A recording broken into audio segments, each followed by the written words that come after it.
पंतप्रधान नरेंद्र मोदी आज कर्नाटक आणि गोव्याच्या दौऱ्यावर. उडुपी इथं लक्षकंठ गीता पारायणात सहभाग. यातून जगाला सामूहिक चेतनेची अनुभूती येईल. पंतप्रधान सामर्थ्य, सुरक्षा आणि विकासाच्या वाटेवर भारत वाटचाल करतो तेव्हा साऱ्या जगाला त्याचा लाभ मिळतो. चाणक्य संरक्षण आंतरराष्ट्रीय परिसंवादात संरक्षण मंत्र्यांचं प्रतिपादन. छत्तीसगडमध्ये नवा रायपूर इथं आजपासून 3 दिवस DGP-IGP परिषदेचं आयोजन. नव्या काळातल्या धोक्यांना तोंड देण्यासाठी सुरक्षा पैलूंवर होणार चर्चा. आगामी नगरपरिषद आणि नगरपालिका निवडणुका अधिसूचित वेळापत्रकानुसार ठरलेल्या वेळेतच होतील.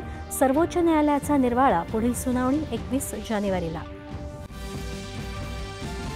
केवळ आधार कार्डाच्या आधारे दिलेले किंवा संशयास्पद वाटणारे जन्ममृत्यूचे दाखले आणि नोंदी तात्काळ रद्द करण्याचे महसूल विभागाचे आदेश.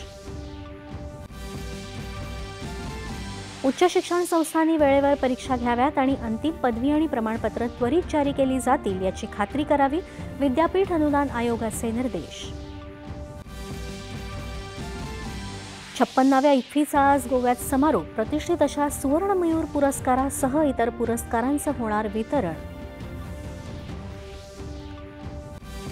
T20 विश्वचषक जिंकणाऱ्या दृष्टिबाधित महिला क्रिकेट संघानं काल नवी दिल्लीत घेतली पंतप्रधानांची भेट.